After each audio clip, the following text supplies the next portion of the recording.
Yo, what's up everybody? It's your man. Boost your metabolism with these simple exercises a week. And Apple's back at it again with the 13th generation iPad 2025. That's right, 13 generations of iPad. But the real question is, does the iPad 13 still hold up in 2025? Let's dive in and find out. This year's model isn't a radical reinvention, it's more about refinement. Apple's taken what worked on the iPad 12 and cranked things up a notch. We're talking better specs, a more refined design and software that's been further optimized. Whether you're a student, a creative professional, or just someone who needs a reliable tablet for everyday use, the iPad continues to be a solid choice. The first thing you'll notice about the iPad 13 is that it looks a lot like its predecessors. And hey, if it ain't broke, don't fix it, right? We've still got that iconic aluminum slab design that Apple's known for. Apple's shaved down the bezels just a tad, making the display feel even more immersive. And they managed to shave off a bit of weight too, which is always appreciated. It's comfortable to hold for long periods, whether you're browsing the web or sketching out your next masterpiece. It's available in the standard space grey and silver, but they've also added a new starlight color that's kind of a cool silvery gold. Overall, the iPad 13's design is classic Apple, sleek, minimalist, and built to last. Let's talk about the display, because that's always been one of the iPad's strongest features. This year, Apple's given us a 10.9-inch Liquid Retina display. It's bright, it's vibrant, and it's got fantastic viewing angles. But here's where it gets really good. They've finally brought promotion to the base iPad. That means you get that buttery smooth 120 Hz refresh rate that we've seen on the Pro models.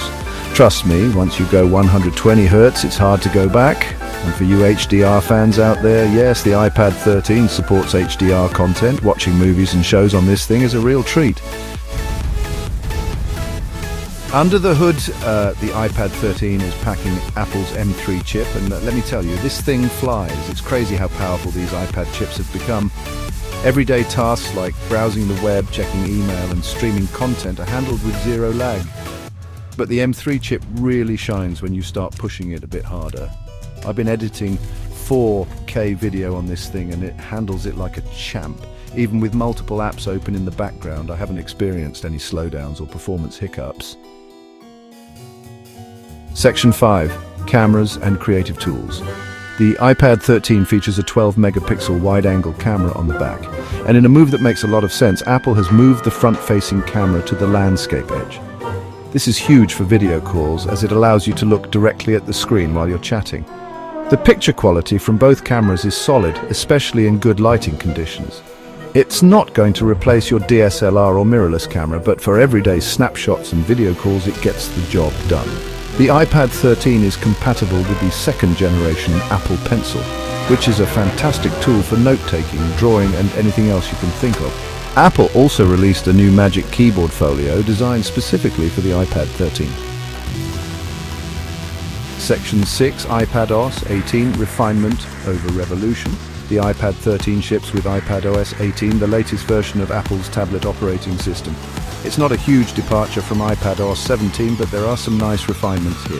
Multitasking has been improved, making it easier than ever to work with multiple apps at the same time. And there are some new features designed to enhance productivity, like Stage Manager and Freeform.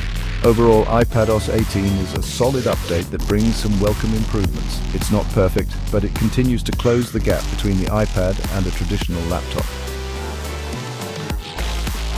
Section 7. Powering through your day.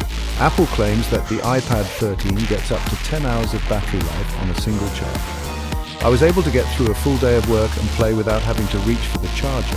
And when you do need to charge, the iPad 13 now supports fast charging with a USB-C power adapter. Section 8. The price at premium, is it worth it? The iPad 13 starts at price redacted for the base model with 64 gigabytes of storage. That's not exactly cheap, but it's still a lot more affordable than an iPad Pro. So is the iPad 13 worth buying in 2025? If you're looking for a powerful and versatile tablet with a fantastic display, then the answer is yes. It's a great all-rounder that can handle pretty much anything you throw at it. However, if you don't need the absolute latest and greatest, the iPad 12 is still a fantastic option at a lower price point. Ultimately, the decision of whether or not to buy the iPad 13 comes down to your individual needs and budget. All right, that's it for my review of the Apple